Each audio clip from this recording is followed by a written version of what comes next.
कितनी भी कमियां रही हो, परंतु एक अच्छी बात आम आदमी पार्टी के नेताओं में ये जरूर है कि आखिरी में गलती मान लेते हैं। एक बार जोरदार तालियां।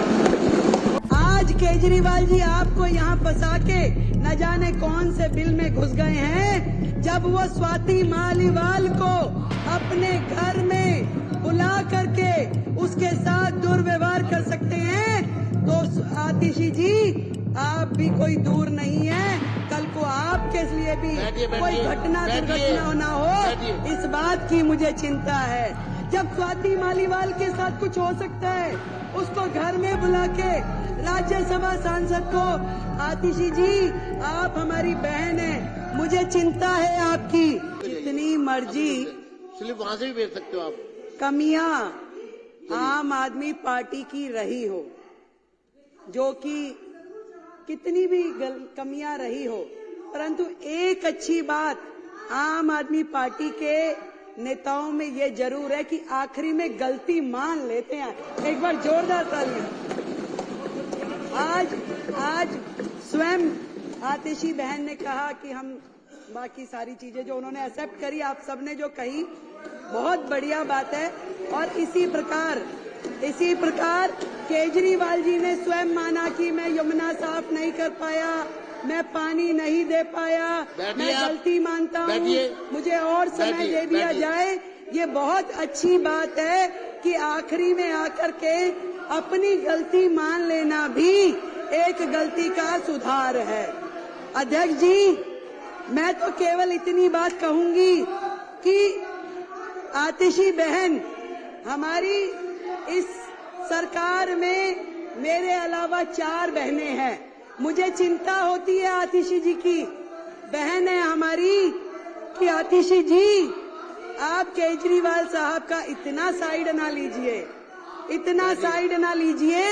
और आपसे कहना चाहूंगी कि तू इधर उधर की ना बात कर, ये बता कि काफिला कैसे लुटा। और आज केजरीवाल जी आपको यहाँ फंसा के न जाने कौन से बिल में घुस गए हैं। जब वो स्वाति मालीवाल को अपने घर में बुला करके उसके साथ दुर्व्यवहार कर सकते हैं, तो आतिशी जी आप भी कोई दूर नहीं है। कल को आपके लिए भी कोई घटना दुर्घटना ना हो, इस बात की मुझे चिंता है। जब स्वाति मालीवाल के साथ कुछ हो सकता है, उसको घर में बुला के राज्यसभा सांसद को, आतिशी जी आप हमारी बहन है, मुझे चिंता है आपकी, आपको ध्यान रखना चाहिए। बैठिए, मुझे कार्रवाई, मैं चेतावनी देता हूँ विपक्ष को। अध्यक्ष जी, सीएजी की चर्चा पर, अध्यक्ष जी, सीएजी की रिपोर्ट पर अब मेरी बारी में ये लोग ऐसे बोलेंगे, और मुख्यमंत्री थोड़ी सभ्यता रखनी चाहिए, करने दीजिए। थोड़ी सभ्यता रखें, आप साथी हो हमारे, थोड़ी सभ्यता रखें। बात ये भी नहीं है कि अस्पताल में हेल्थ विभाग के द्वारा जो बजट दिया गया वो उपयोग हुआ कि नहीं। बात ये भी नहीं है कि कितने बेडों की जरूरत थी और कितने मिले।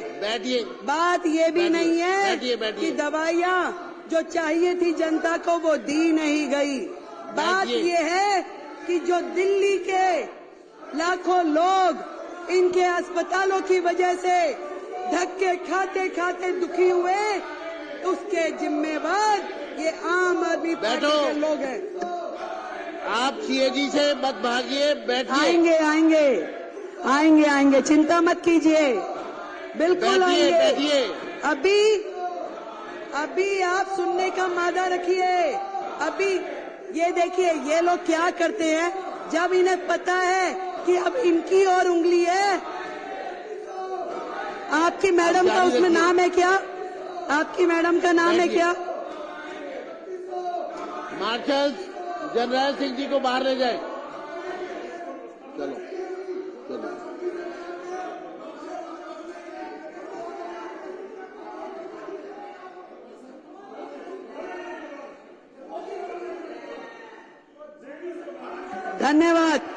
धन्यवाद अध्यक्ष जी, धन्यवाद। इस तरीके से हाउस का समय बर्बाद करना असल में तो इनकी नीयत ही नहीं है। इन्हें मालूम है कि ये जो रिपोर्ट, अभी तो केवल मात्र 2 रिपोर्ट सदन पटल पे लाई गई हैं, तो इनके होश उड़ गए हैं।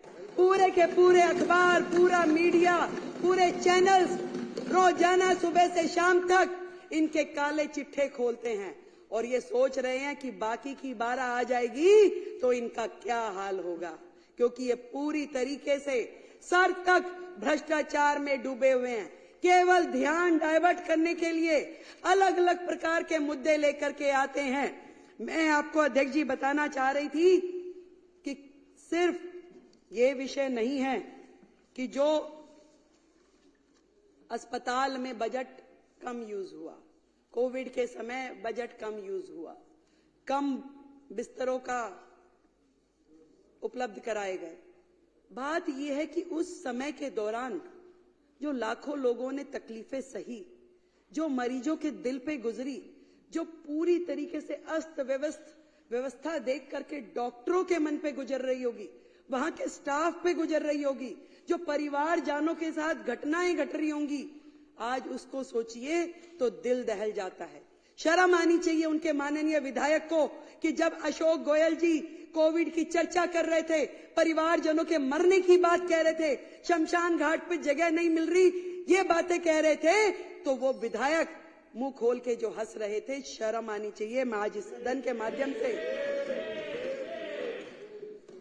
ये पूरा का पूरा दिल्ली सरकार का स्वास्थ्य विभाग और दिल्ली सरकार के अस्पताल स्वयं बीमार हैं, खुद ही बीमार हैं, इसको इलाज की जरूरत है। पहले एक एक उनका डिपार्टमेंट, एक एक चीज, डॉक्टर बेबस है, पूरी व्यवस्था बेबस है।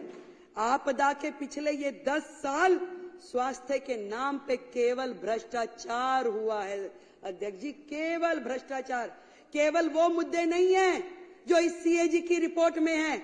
बात यही खत्म हो जाती तो और बात थी, बात तो अभी शुरू हुई है, अभी तो इनके काले कारनामे खुलने शुरू हुए हैं। आज जब मैं अधिकारियों के साथ बैठी और मैंने उनसे पूछा कि बताइए भाई क्या है, तो मुझे ये समझ में आई कि मरीजों को नकली दवाइयां और नकली मरीजों को असली पेमेंट की गई उनके नाम पे असली पेमेंट की गई। और मोहल्ला क्लिनिक की तो जो हालत है, मोहल्ला क्लिनिक की तो ये हालत थी जहां मरीज भी नकली, जहां पे टेस्ट भी नकली, जहां दवाइयां भी नकली, परंतु एक चीज असली रही, पेमेंट असली हुई है, बाकी सब कुछ नकली। कितने मरीज आते हैं, अस्पताल बंद में भी पेमेंट हो जाती है, करोड़ों रुपए की मोहल्ला क्लिनिक के नाम पे पेमेंट हुई, परंतु उसकी कहीं से कहीं तक कोई भी अकाउंटेबिलिटी नहीं है। सफाई के नाम पे घोटाला, दवाई के नाम पे घोटाला, टेस्ट के नाम पे घोटाला, इलाज के नाम पे घोटाला, बेड के नाम पे घोटाला, भर्ती के नाम पे घोटाला। घोटालों की सरकार केजरीवाल। ना डॉक्टर, ना नर्स, ना पैरामेडिकल हमारा स्टाफ। कितनी कमियां हैं वो मेरे बाकी के साथियों ने बताई। फिर भी मैं आपको ये बताना चाहूंगी कि जो नर्सिंग स्टाफ है, जो सेंशन है, वो 7,977 में से केवल 5,791 है। 2,186 नर्सिंग स्टाफ की सीट्स आज भी वेकेंट है। आप मानिए कि अस्पताल में यदि 2,000 नर्सों की कमी है तो उन अस्पतालों की क्या स्थिति चल रही होगी। आज भी ड्यूटी मेडिकल ऑफिसर 234 सीटें खाली आज भी है। वो कैसे चल रही है, कहां पे उनकी ओपीडी हो रही है।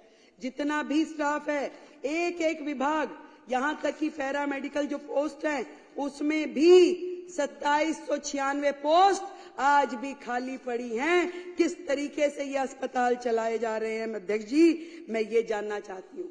घोटालों की सरकार ने 10-10 हजार रुपए में जो कॉन्सेंट्रेटर मशीन थी उसको लाखों रुपए में खरीदा।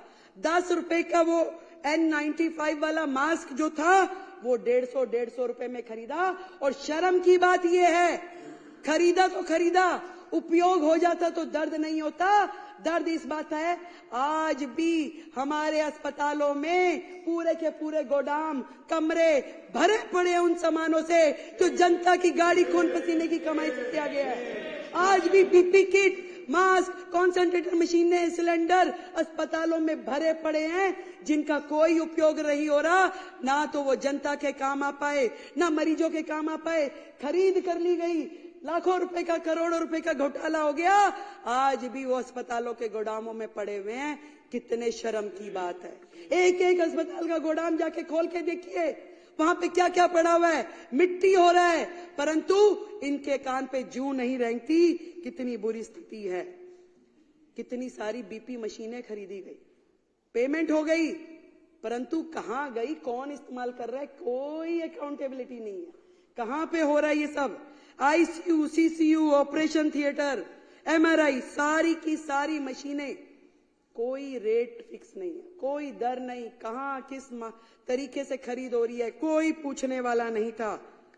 मैं आपको बताना चाहती हूं, एक्ट, क्लिनिकल एस्टेब्लिशमेंट एक्ट 2010, जो कि कोर्ट के आदेशानुसार लागू कर दिया जाना चाहिए, वो एक्ट जिसके माध्यम से पूरा का पूरा हमारे क्लिनिक, हॉस्पिटल, लैब और जितने भी टेस्टिंग सेंटर्स हैं उनको रजिस्टर किया जाता है और मॉनिटर किया जाता है। आपको ये जान करके माननीय सदस्यों ये हैरानी होगी कि आज भी दिल्ली जो है देश की राजधानी, घिसे पिटे 1993 के Delhi nursing home registration act के माध्यम से चल रहा है, ना कि 2010 में बने हुए क्लिनिकल एस्टेब्लिशमेंट एक्ट के हिसाब से। क्योंकि इस पूरे एक्ट के माध्यम से अगर चलते तो वहां पे बहुत सारी चीजों की जवाबदेही तय हो जाती, परंतु पुराने नियमों के अनुसार जब वो काम कर रहे तो उनको कोई मतलब ही नहीं, क्योंकि बहुत सारी चीजें उसमें कवर ही नहीं होती। जो मर्जी करें, कोई पूछने वाला नहीं है। जबकि माननीय हाई कोर्ट ने मई 2022 के में यह निर्देश दिया कि भाई आपको केवल सीईए एक्ट के अनुसार काम करना है, परंतु इस सरकार ने उस एक्ट को लागू ही नहीं किया, उनके हेल्थ मिनिस्टर ने उसे लागू ही नहीं किया। और आज इस सदन के माध्यम से मैं बताना चाहती हूं कि हम अगले हाउस में सबसे पहले इस एक्ट को, जो क्लिनिकल एस्टेब्लिशमेंट एक्ट 2010 है, इसको लेके आएंगे